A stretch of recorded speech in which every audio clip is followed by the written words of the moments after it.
welcome back to my channel. My name is Kayla or CaeRhae or CaeRhae, and here we discuss all things ADHD, lifestyle, motherhood, and kind of just navigating life as a neurodivergent in a neurotypical world. So since it's the new year, it's January, in case you guys didn't know, I thought what better time than to talk about goal setting and the accomplishment of goals with ADHD. So I wanted to preface this by saying that January is a weird time for everyone, but especially if you are a ADHDer.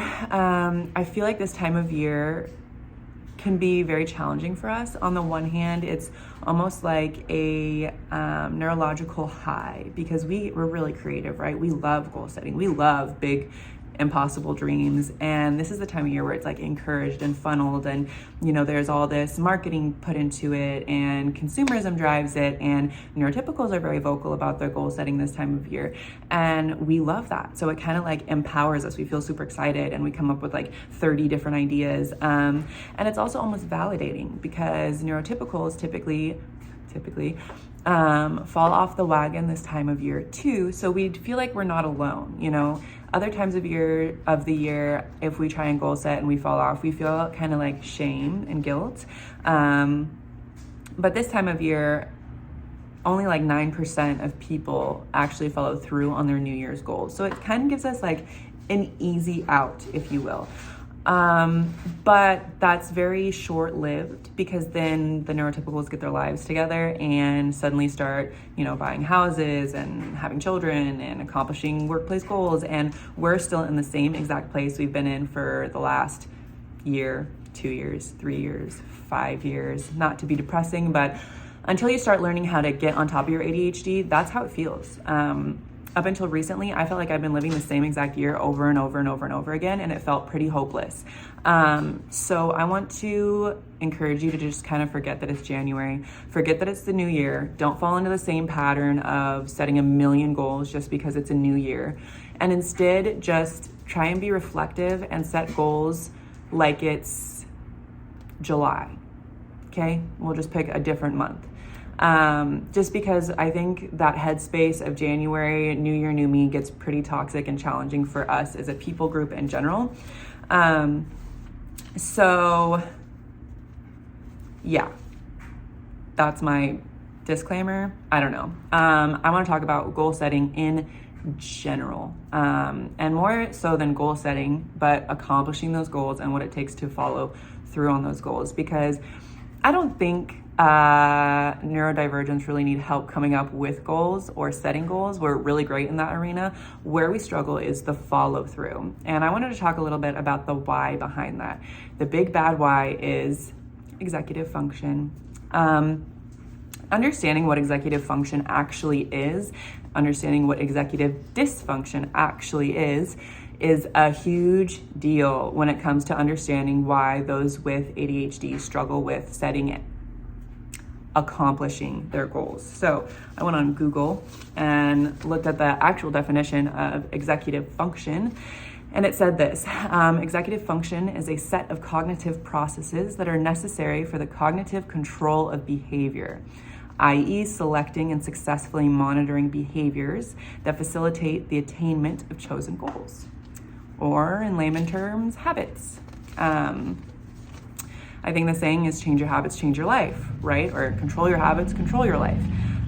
So basically what that means is neurotypicals can assess their own patterns of behavior and tweak them in order to accomplish their goals. And their brains work sequentially. So they can say, oh, if I want to do this, then I need to do steps A, B, and C. They follow steps A, B, and C, and their goal is accomplished. Obviously, it's still life, so there are going to be factors at play in which even someone who doesn't have ADHD, there's going to be roadblocks, there's going to be struggles because things happen, right? But I think it's important to understand that our brains literally work different. So if we have executive dysfunction, it's the opposite of everything I just described. It means we don't have control over our behaviors, and we can't look back on previous patterns of behavior in order to tweak them because our behavior is never consistent and never the same, which makes the formation of habits and follow through feel virtually impossible. And since we don't think in a sequential pattern, it's like a brain dump of ideas. It's like, it's just like you get the whole project, the ideas and the steps just like dumped on you at once, but no specific order and no one there to explain how to do it. I don't know if this makes sense. I really hope that if your brain is like me, this is making sense. So in the past, I would set goals and I would feel like I was working really hard at them, but nothing would actually ever happen. Why? Because what I was working hard at was just sifting through my own brain. It was like I spent so much energy trying to just think in order to accomplish that no actual accomplishment was happening. So it feels like you're putting in the work because mentally you are. It is so much energy to try and sort through this kind of like dumpster fire of thoughts that are all good, they're not bad, but you don't have the cognitive ability to break them down in order. So basically, you are doing work, but it is not tangible work. Therefore, your goals never get accomplished. And I'm sure you guys know how discouraging that is. It's soul sucking. It feels like you'll never be the person you want to be, because so much of the people that we become as adults is created by the habits, created by the lifestyle we choose. And sometimes, a lot of the times with ADHD, it feels like we are not in control and it feels like we don't get to choose that pattern or that person just because we can't control our executive function. So what do we do? In the past, I would just kind of blame the system, blame society, blame ADHD, just play the blame game because I didn't know what else to do. I was like, this just feels unfair. My life felt out of control and unfair. And then I went through a phase where I had a lot of people around me just kind of patting me on the back for surviving adulthood at all, which felt nice because I felt seen and I felt acknowledged. But it also felt like a pity I didn't want because it still wasn't solving the problem, you know? So it felt nice to be validated, but deep down in my soul, the person I am apart from ADHD wants to succeed, wants to do these things, wants to bring my dreams to fruition just like anybody else, right? So even if you're being validated, it's still not a solution. Getting a gold star for paying your rent on time and cleaning your bathroom is awesome, but I wanted more than that. I wanted more out of life. And that's what I hope to impart to you guys today. It's still a rocky road. My method doesn't work 100% of the time for me, but honestly, anything is better than nothing. And so that's what I'm kind of offering in this video. I think the first thing that was really important for me to do was being honest with myself. So I had to take a step back earlier this year and quit my proverbial bitching and moaning and assess, did I actually do the work? Like actually, did I actually sit down? Did I actually spend hours when my kids napped writing or reading or working on my goals? Did I actually put them down for bed at night and instead of watching TV, work on the same things I mentioned? Did I do the work or did I just think about doing the work? The answer was I didn't do the work. And you can be mad at all these successful people as much as you want. You can say that because their brains work differently or right, I don't like that word, but that they had an upper hand. And you know what? That's probably true. It is, and it sucks. But you can spend your whole life wallowing in the fact that your brain doesn't work in the same way that everyone else's does. Or you can get really, really honest with yourself and say, okay, I didn't do the work. I didn't put in the work that a CEO would have to get where they are. I didn't put in the work or save my money or budget in a way that warrants owning a home. So get realistic, be honest. Like, did you do that work? Did you put in that effort? The answer for me was no. I spent a lot of energy trying to sort through my own thoughts and it felt like I was doing the work, but I actually wasn't. And that's okay. It's okay because it is work to sort through our thoughts, but acknowledging that it's not tangible is important.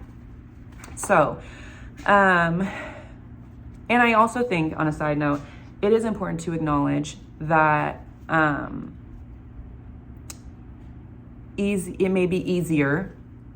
Okay, just if we're just talking goal setting and accomplishment, I don't think life in general is just easier if you're a neurotypical. Life is life.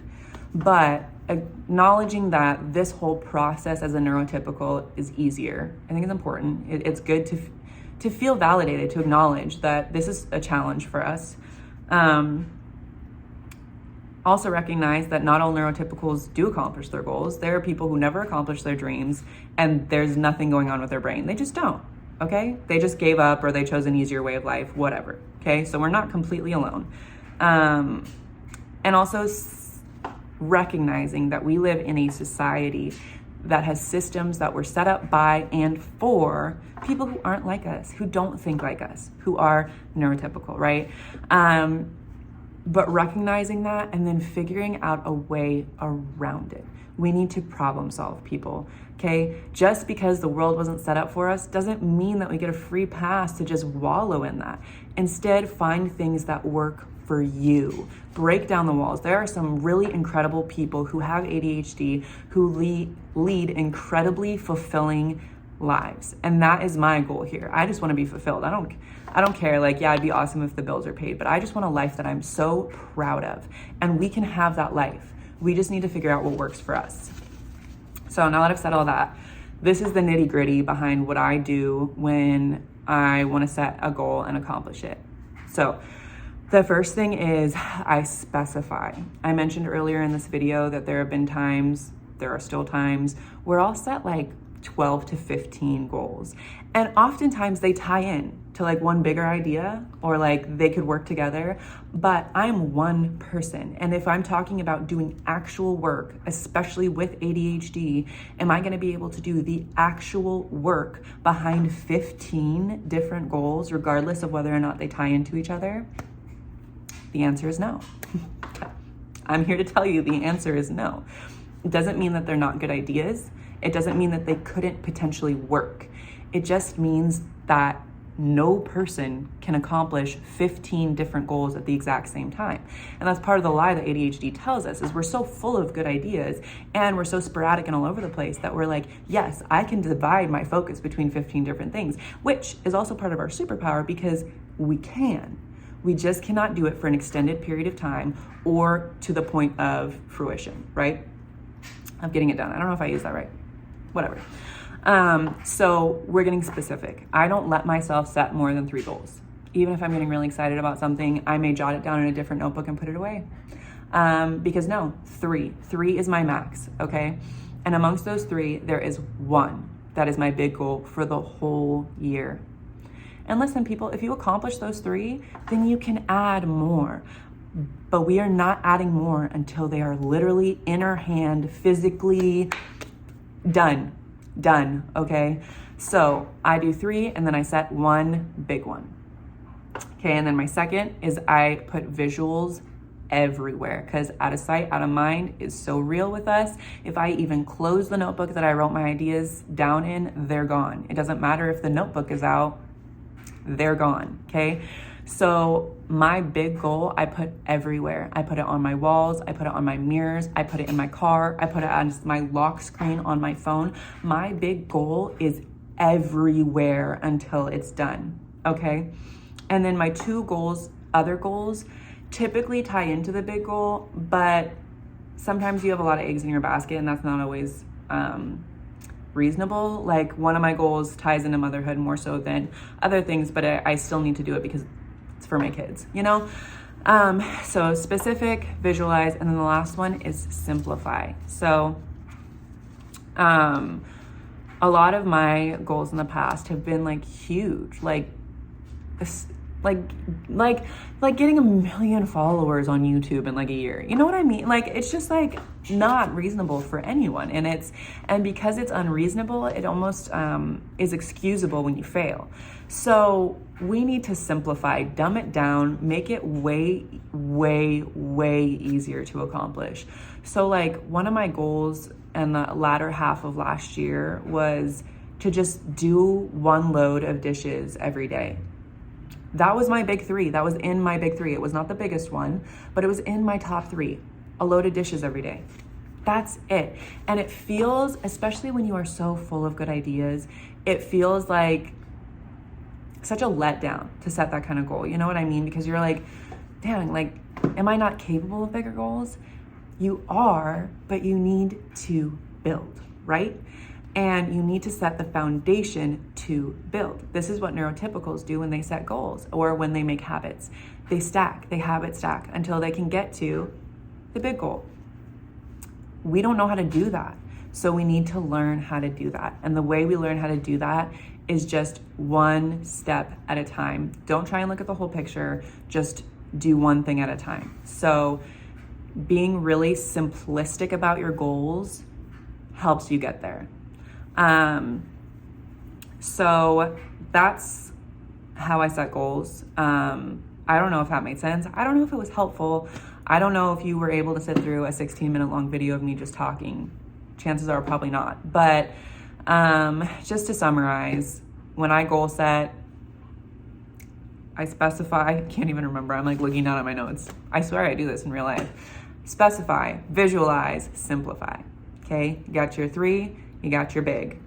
Every day when I work on what I want to do that day, I write my big goal down. Then I write one task underneath it that would facilitate accomplishing the big goal that day. And then I write 3 actionable plans underneath that to do the goal of the day. And I do it over and over again. And I set a reward system. We can get into that in another video. If you guys are interested, let me know down below. And I can actually show you the piece of paper and the exact way that I break down my goals for the day or my to-do list. Let me know. I just felt like that's a whole different methodology in and of itself, and it takes a while and my videos are already long. So yeah, anyways, that's goals with ADHD. I hope this was helpful for you.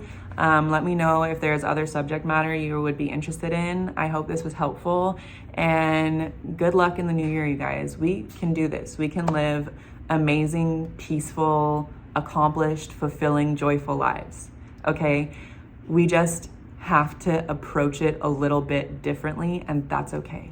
There's nothing wrong with it. There's nothing wrong with us. We just need to get on top of it and kind of figure out ourselves a little bit. So I hope you feel encouraged going into this new year, and I hope you have a blessed and beautiful 2023. Bye.